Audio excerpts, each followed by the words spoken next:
Hello, everybody. Welcome to another late Sunday fun day. Yeah, it's just I don't know how else to describe it. It's kind of hard always to want to watch movies on Sunday because it's one of the few times I really get to spend much time with Megan, and we get busy just spending time doing a little bit of our stuff, and then hey, look, forgot to watch a movie.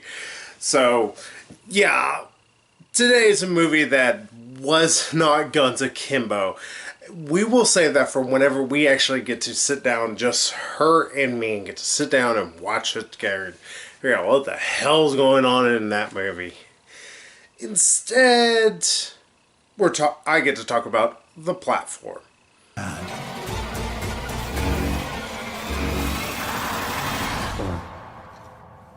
You have a big heart, but honestly, I don't think you'll survive for long. Yeah, the movie that not a whole lot of people are really talking about, though it just got its worldwide premiere on Netflix just recently. In fact, that's the reason why I watched it. I was like, oh, okay, did this come out in 2020? So that way it can still fall in line with, hey, it's a movie I watch. It's from 2020. Even though I'm almost been tempted, especially if they decide to eventually shut down the place where I'm currently working at for the next few weeks. Because that's the reason why these are still kind of coming out a little haphazard, is I still am working, just I don't know if it's going to still be going or if it's not. Who knows? So, yeah, I figured it's like, alright, I'll just watch this, see how it is. It might be good, it might be bad. Hey, it's technically kind of, how to describe The Platform? It's not an easy film to describe just straight out. Part of the problems is, one, the movie obviously owes a lot to other films. The Cube comes to mind. Or not Cube, just Cube. Hell, I would say The Cell wouldn't be a bad comparison as well. There's another movie I'm thinking of, it's slipping my mind right now. The Platform, in all essence, is meant to be a dystopian type horror film, I believe. Calling it horror, though, is not exactly very true to what's going on. There is horror elements to this, though honestly, I think it's more about the message it wants to send. And therein lies a lot of the issues with the film. Those who want to know some of the actors in this, the most well-known guy is the lead character. His name is Gordsi. Also, let you know, The Platform is a Spanish movie. So, quick tip, watch it with the original dialogue with just subtitles if you don't read Spanish. I actually can understand Spanish. There's actually quite a bit I caught. I was like, okay, I actually understand what the fuck they're saying. But yeah, watch it with just the English subtitles with the original dialogue straight up, because I watched it for a bit with the English dub, and the dub actors weren't bad by any stretch of the imagination. Just none of it was going along with what was actually being said, which was weird. It was like they were changing up whole chunks of the script. I don't know.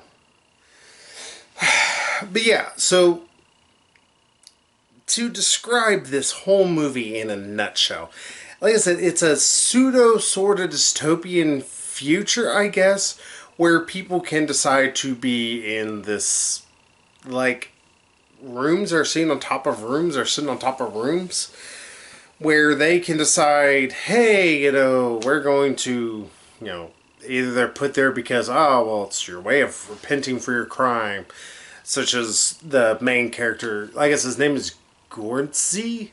Gorzo? Or so, Gorzon? Something like that. I have actually the actor's name here on my phone. The biggest thing I've seen him in, his name is Ivan Mazuk.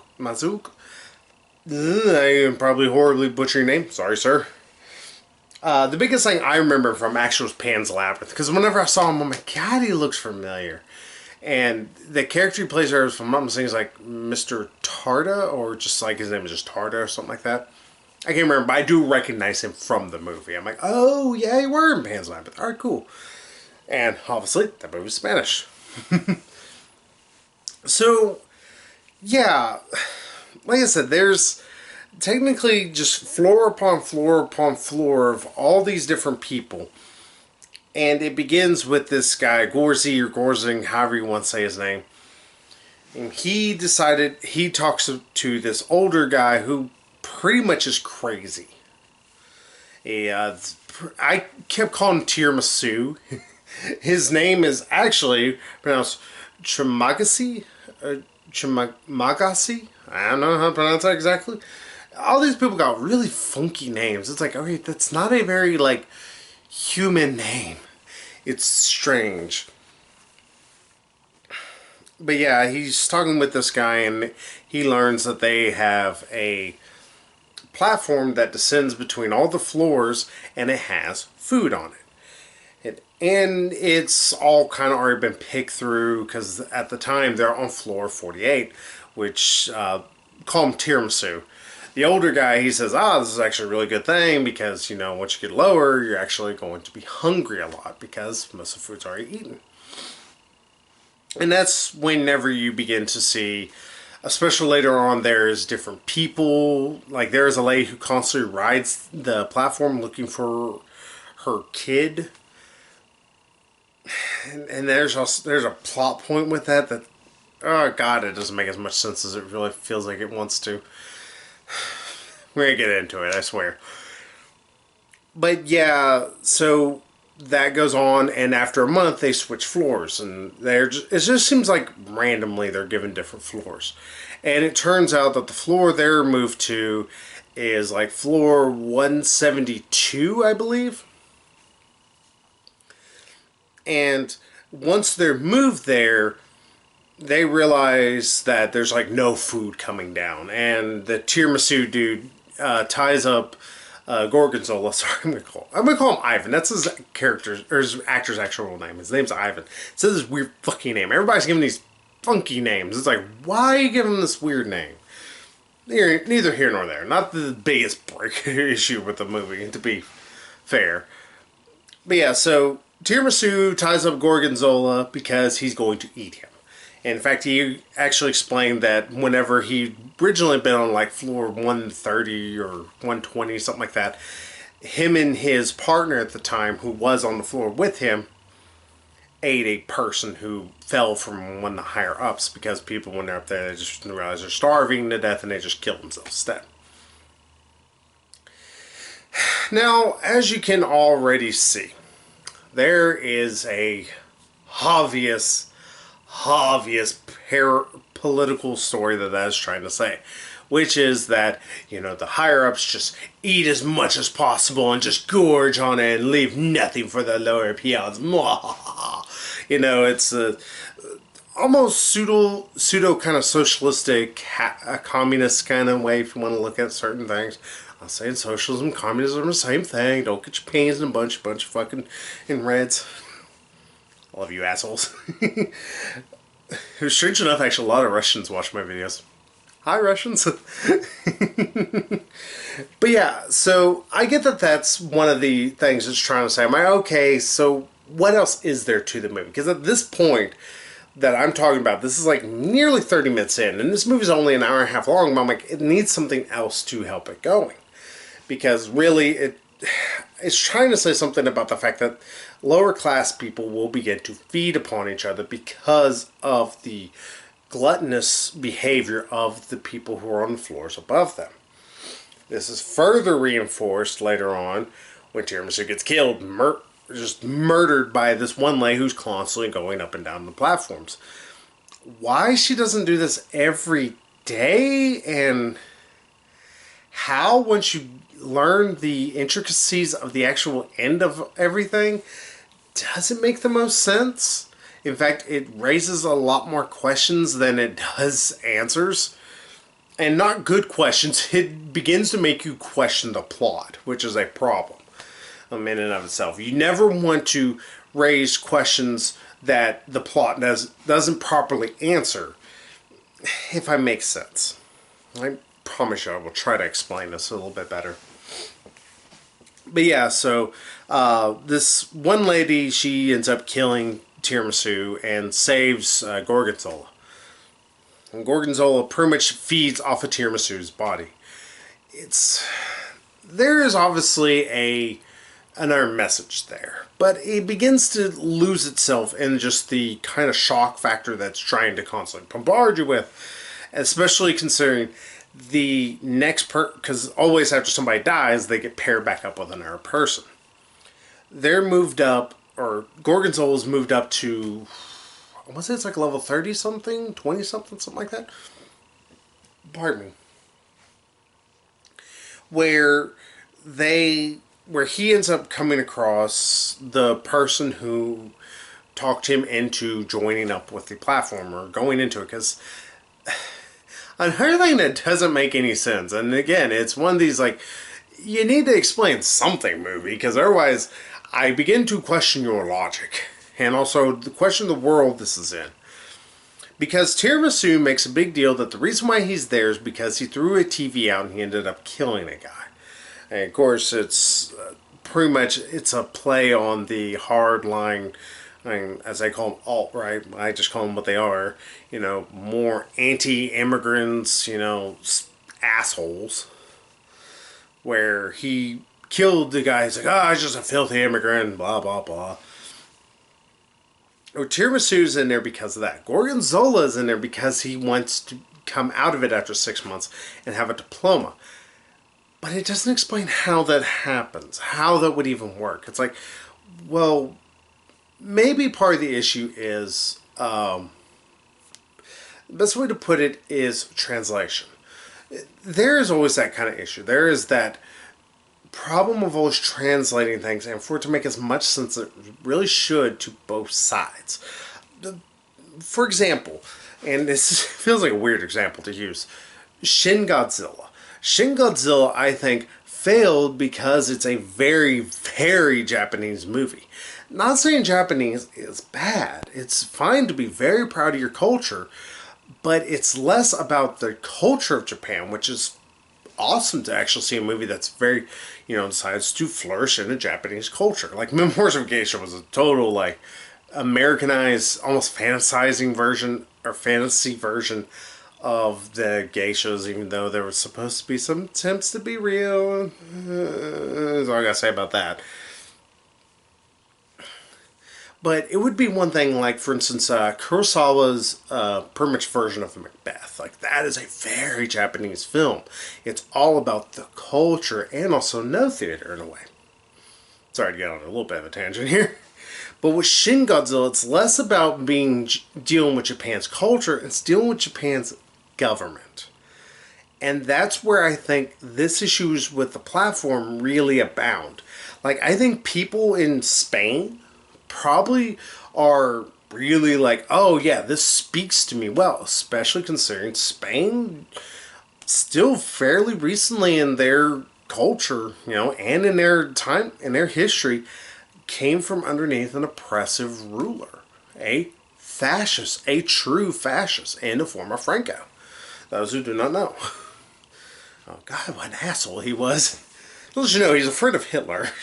It's not a best friend, but they're still friends. But because of that, that loss of translation, that, the fact that it's like, okay, well, why would this, how would this platform society thing, how would this help you get a diploma, and what would that really even matter in the grand scheme of everything, since, he's not there to learn, he's just there to be. Again, I think it's an issue of, it's not as well explained, especially to Americans. It doesn't make as much sense to me, especially. But I've actually was talking with a few of my other friends who actually have watched some of it, and they couldn't get through it all. And that's also a telling sign about the film.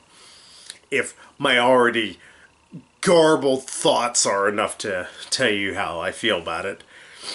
But they were as well very confounded with some of the messages. Not because they're too explicit. That is also one of the issues I will say. It's messages explicit to the point to where it's excessively on the nose.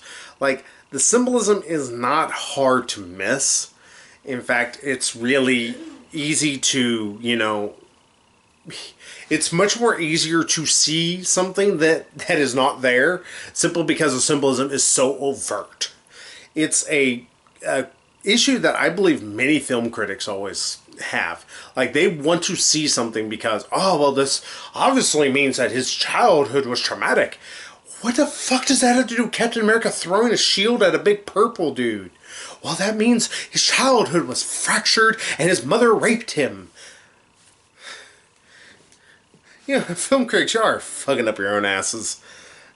It's, God. It's like they're coming out of their own mouths or so far up their own buttholes.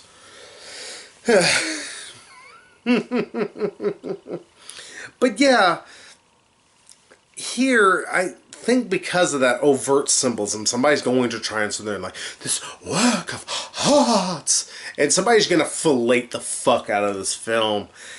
Never mind the fact that, one, it's a straight rip from many other films. Like, I have seen this attempt at trying to be, you know, have a political message or anything like that in other movies. I have seen it done better in other movies. I've seen the score level in other movies done better. I don't know how else to describe it here, and the fact that the movie thinks it's really fucking smart. It thinks it's saying something new.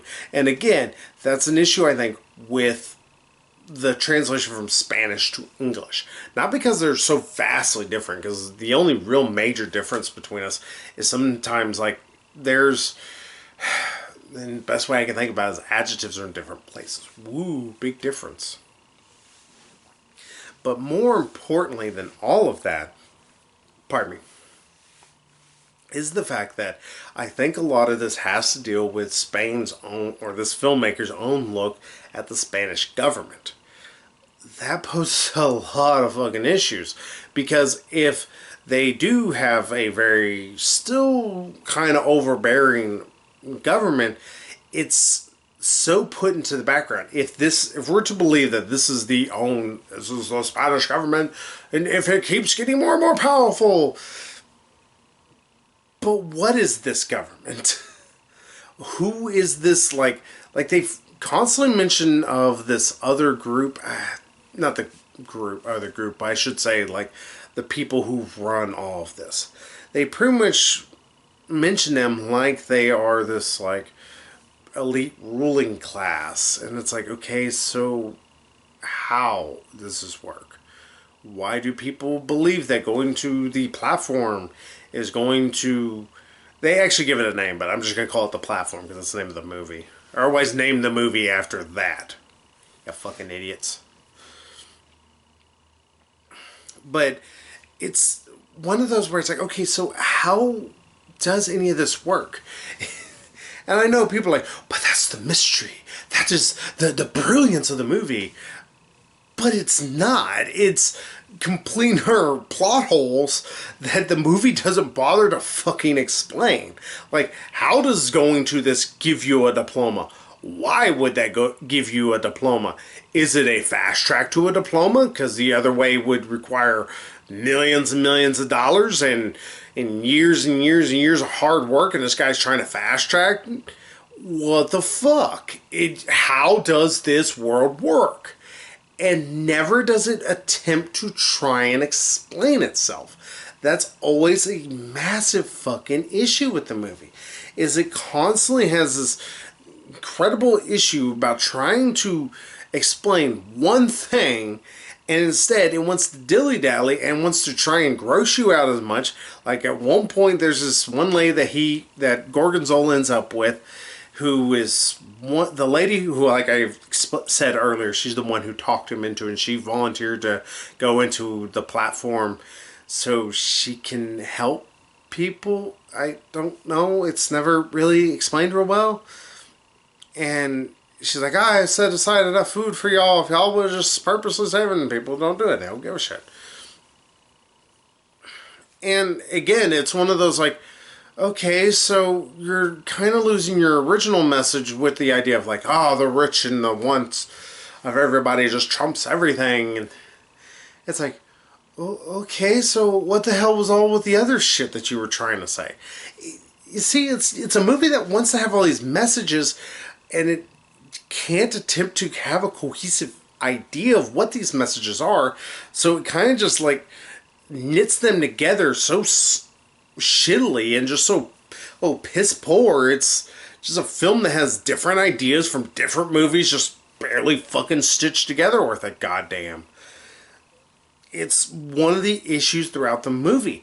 And it's kind of sad because I think if it had decided to just stick with trying to, one, keep the story at least, one, interesting. That's a big fucking problem with the movie. Is there's a lot of, feels like, repetitiveness of the scenes. Like, there's too much of stuff I've seen before. I've seen this done this way. I've seen this done this way. Or anything. It just, it constantly leads to just this whole feeling like the director is just throwing ideas at a dartboard and hoping something fucking sticks. Like, eventually, to jump forward to the end of the movie, because the middle of this movie, for lack of a better way to put it, is flabby as fuck. It's so much just wasting time and trying to shock you. Like, the lady who rides the platform looking for her kid ends up killing the one lady who volunteered to go into the platform to try and help everybody in there. If she knew it was bad, then why not tell everybody? But don't let me be the one to point out a pothole. But she ends up killing the lady who joined up Stog, and then stuff, I guess. And Gorgonzola's going crazy, and he sees the two other people. He sees the lady who volunteered to go in because she kills herself eventually, and also he sees Tiramisu. And then eventually he joins up with this one black guy. I've seen him in other movies, I just can't think of him right off the top of my head. And unfortunately, IMDb has him so lowly listed. Yay, good work on there, guys. But they join forces, and he decides, you know what, we're going to start handing out the food, and we're going to ride this elevator platform all the way back up, and we're going to be a message to them, you can't do this to us. What movie?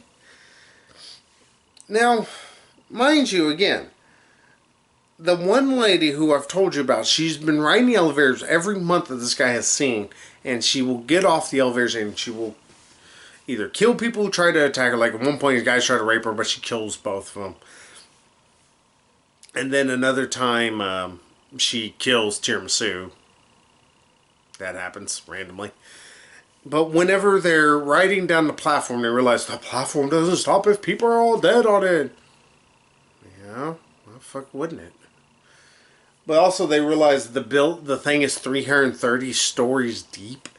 In all essence, why this odd number? It's, I guess, because 666 would have been too fucking on the nose.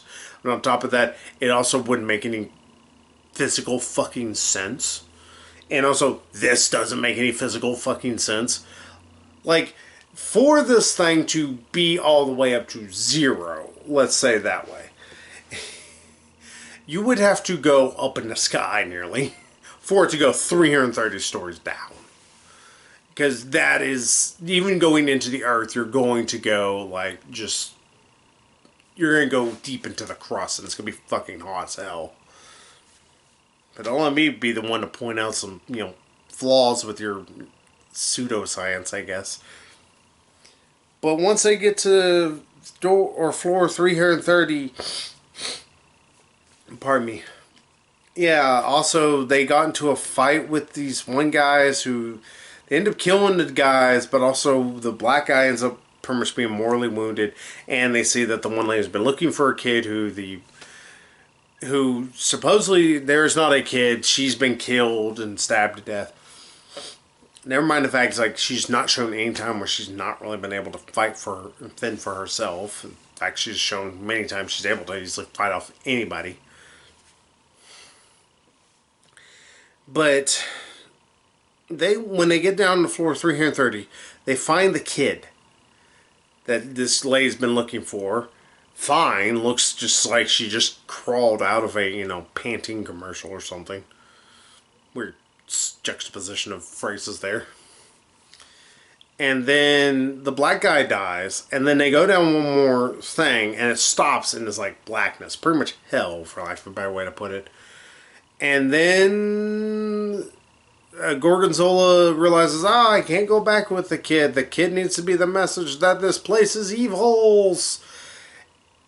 And if that sounds really fucking confusing, it's because it is. It's not one of these where, it doesn't, it's because the symbolism is a little too thick. No, it's because it doesn't make any fucking sense. Just to look at it this way. The lady who has been riding up and down on the platforms, supposedly she has been consistently doing this for, let's say the past few months that she's been doing it. Is she just getting off on the bottom floor and just saying fuck it, I guess? And how is she living? How is any of this working? It's one of these movies where it wants to have this super strong message of hope at the end. It's like, oh, look, this is our hope. This kid won't be destroyed by this evilness of these people's gluttony and other stuff. And again, it's different ideas. This director's trying to piece together, but they don't work with each other. In fact, they actively combat against each other many times. And not only that, but the logistics of it alone, and also in the plot of everything, makes it to where it doesn't make any fucking sense. You just sit there and go, this doesn't work. That's not how that would be. It's a movie that wants its message and wants what it's doing to be more important than the actual actions of what is happening on the film and happening within it. That is always a terrible idea to go with. There are so many movies that try that think that we're going to say something. Like, Gretel and Hansel is a perfect example. It thinks it was saying something fairly fucking brilliant. Clue, you're not! And instead, it's just one of these movies where its message is constantly muddled and mired in all of this, for lack of a better way to put it, confusion that it creates in and of itself. This is a movie that doesn't exist without you trying to ask questions. And it wants you to ask questions, but unfortunately, it will make you ask the questions that will tear apart the film. And it will make you, one, realize you wasted your goddamn time watching the entire thing. Two, it'll make you question the plot and also some of the issues with it and the fucking pacing of this film. This is an hour and a half long movie that feels like it's two. Jesus. It's so slow paced, and I get it. I don't mind a slow burn. But after the death of Tiramisu, the movie just grinds to a fucking halt. All because it wants to go into this other allegory, wants to go into this other message. It never minds the fact it loses its entire idea of what it was even doing to begin with. It feels like this was written by like 12 directors, but I'm pretty sure it was only written by a few. Or 12 directors, 12 different writers, well, maybe 12 directors, who knows. And just none of it ends up becoming a cohesive whole. The only thing this is a cohesive whole is this holy piece of shit. It's not a particularly memorable movie in a good way. Or it's not even memorable in a bad way, I would say. It's just a movie that you watch, you realize it's really bad, and it's bad to say that because the acting in it's really good. The gore effects are pretty damn good, even though there's some kind of questionable CGI here and there. But it's not the worst CGI I've ever seen. And, for the most part, it's like I wish I could try and feel for the actors or feel for the characters in the story, but only one do I kind of care about, but he's introduced so late in the game. And of course it's the black guy who honestly, that's the biggest issue. I also don't remember his fucking name. but he's just so late in the film, and there's this whole kind of like subplot, sort of like this whole scene dealing with where he's trying to ask this one guy to help to get higher up because he brought a rope with him, and that means he can get up higher through the levels because he's at level 6, and they end up shitting on him because reasons. But not only that, but this is like a 10-minute long scene I just described in 2 seconds, or about 10 seconds. But and it's like, why did we waste all our time for a stupid punchline? It feels like. And not only that, but it's the most comically bad CGI turd I've ever seen. Like, why? Why did we go this route? And not only that, but how does somebody just pop it out a perfect turd that way? Like, I'm actually more impressed by how this lady is able to just poop a good looking turd. It's like, that's kind of like a perfect little peanut of a turd. And not only that, but there's also the question of where are these people using the bathroom? Because there's no toilets in this entire thing. And not only that, but I figure everybody's got a reek because there's no, like, showers, nothing. Just, here's this room that you share with another person. I don't know. I don't know what this movie is trying to say because it's got messages that are on top of messages, but they actively fight against each other. And on top of that, you have way too much weirdness at the end to the point to where it's like, this doesn't make a lot of fucking sense. Like, why does the platform care if the little girl is on it with Gorgonzola? It's not sentient. And it's like, so what are you trying to say? The little girl is the death of innocence, and we need to make sure not to kill it, and or something? And what are you trying to say? Like, the last message, which is the most powerful one it should ever give you. A movie should always leave you, if it's trying to say a message, with a powerful one at the end. One that makes you think on it and ponder, and maybe makes you constantly look back at the movie with your fondness, or at least something. Instead, this movie makes you question what the fuck is actually fucking happening, because holy shit, none of this is making a lick of sense. And also, the plot itself is calling bullshit on that. So, what the fuck, movie? Oh god, the platform sucks. Like, I was originally watching, I'm like, I'm not sure what I think. It's like, there's some elements I like. Like, I like the gore. I like, the acting in the movie. I think there's some promise there, but whenever the writing is just like everybody's trying to say, like everything they say has to have weight. And it's just this weird bullshit that never works real well.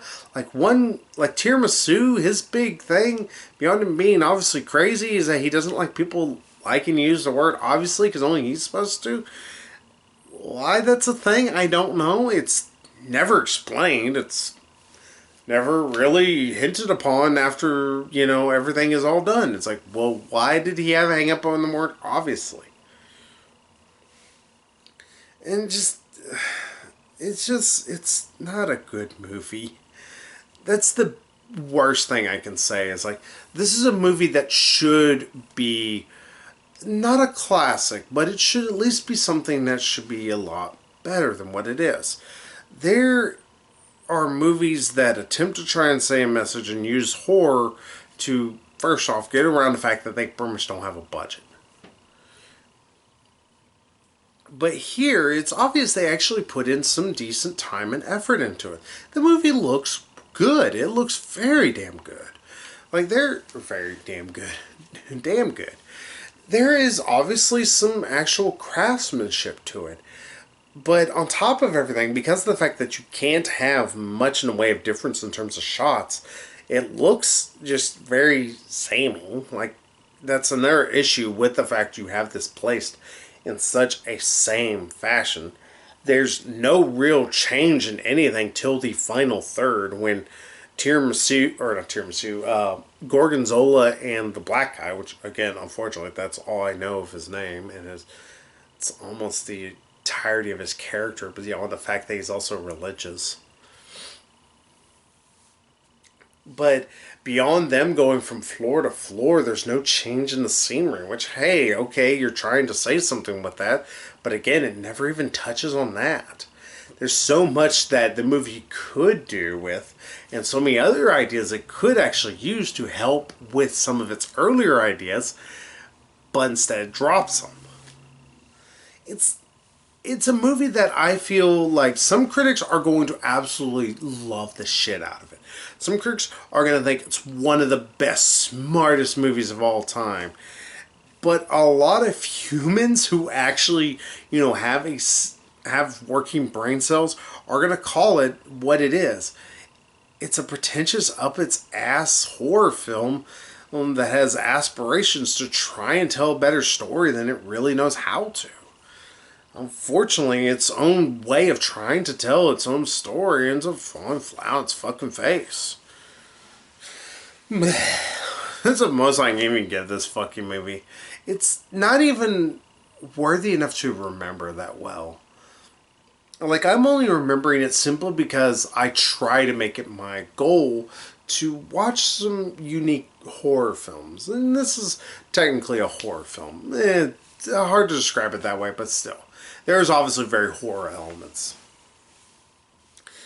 But I guess I need to give this damn thing a score eventually. This is going to sound very generous because I am saying that the movie is utter dog shit in a lot of regards. But there is some positive. Like I said, the acting is good.